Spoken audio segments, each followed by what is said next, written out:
Congratulations, Policy Circles and Team Anil, for kicking off this very special series.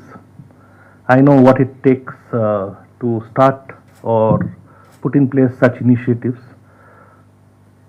Above all, a lot of money, institutional backing, and I know that Anil has none of that.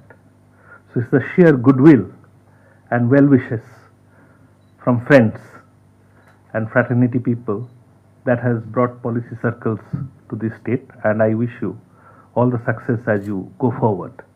And I genuinely believe that you stay the course and this forum can become a very, very impactful forum. My topic that has been given to me is challenges to India's rise as an economic power. Now, 7 minutes is too little to do justice to a topic like this. And moreover, speakers since morning have at length listed out or put their wish lists on the table. There have also been scores of strategic advices, suggestions, policy notes, policy advice that has been made by speakers in the morning session as well as speakers who have preceded me.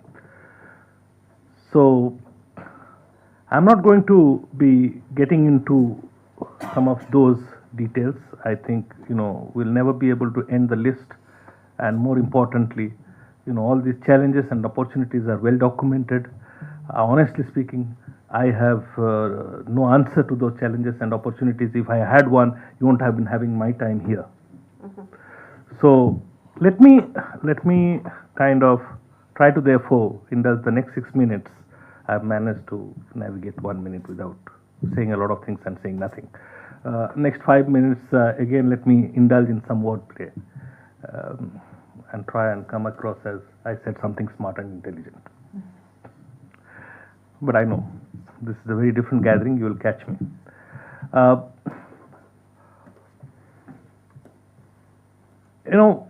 don't know, don't fact check me on this, but this is something which is very commonly, is shared on umpteen occasions, that once a Brazilian president, while visiting Canada, was asked, how is the Brazilian economy doing?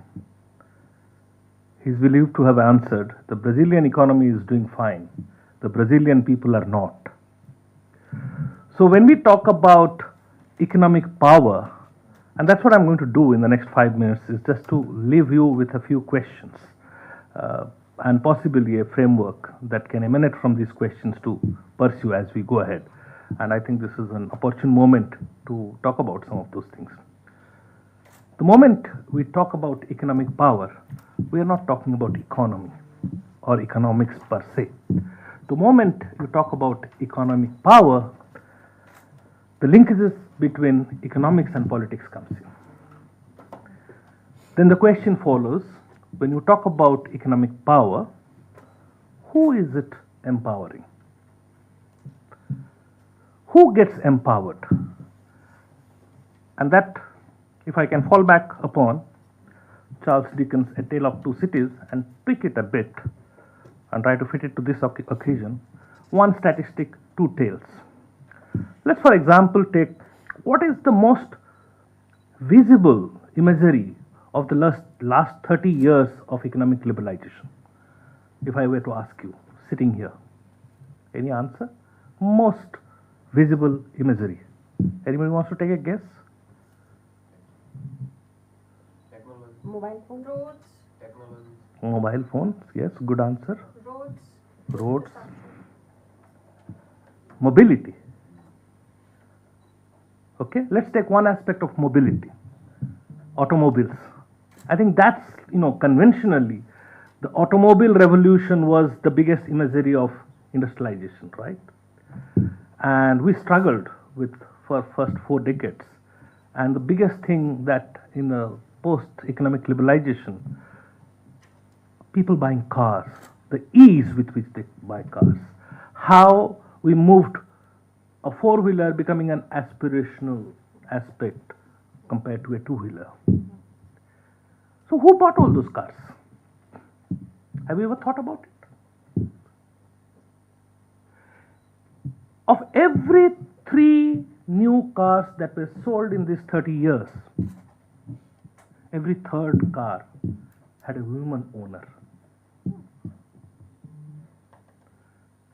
Every second car, or rather, of the 3, the second one, the demand came from someone who had just moved into the middle class, or someone who was moving from middle class to the upwardly mobile middle class. 1 out of those 3 cars were perhaps replacement demand, which is those who had cars were going for replacement. So imagine a situation, if those women owners, they were the empowered ones.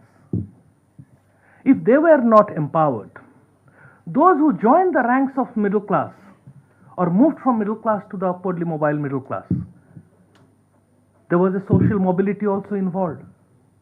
If they had not made that transition, would you have had that additional demand? So nearly the 66% demand on which we thrived, in a way, came from these 2 segments. So that's a different way of looking at a data set.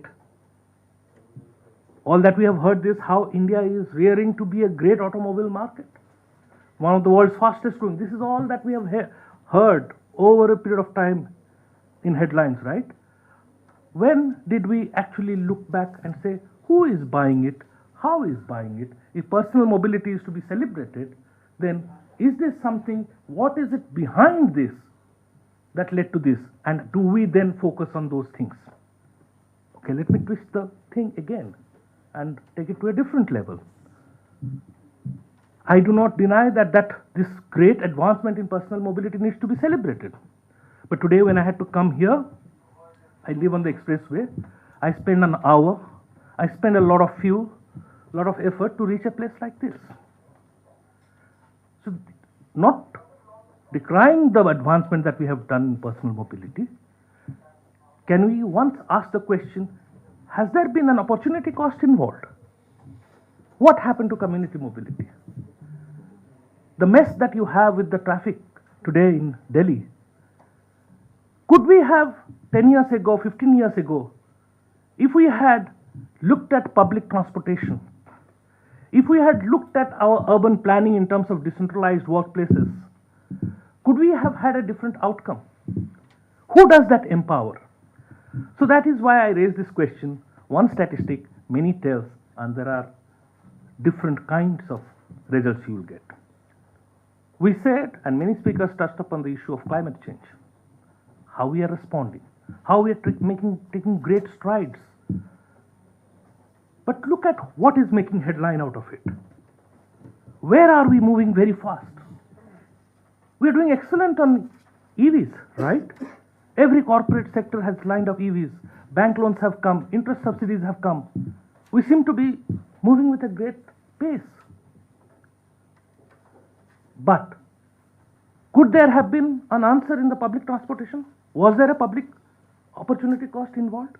So there are 2 different ways to look at the same statistic. Who can afford this EV? And who cannot afford this EV as a personal vehicle? What happens to the mobility aspirations and ambitions of those people who will not be able to? So I'm being told that I'm running out of my time. So 3 minutes more. Now that takes me to the next question, which is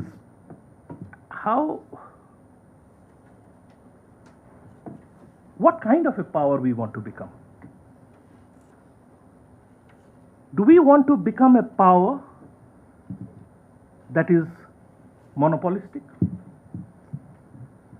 that is concentrated in a few hands? Or do we want to be a power that is diffused, that has a buy-in from our people, every section of the people, that is built on the basis of consensus. I think this is also important when we say we want to be an economic power. What kind of power you want to become? And that takes me to the last point, since I've already run out of my time. If you want to be, or rather let's put it, how do you become that power? Do you become that power through coercion or persuasion?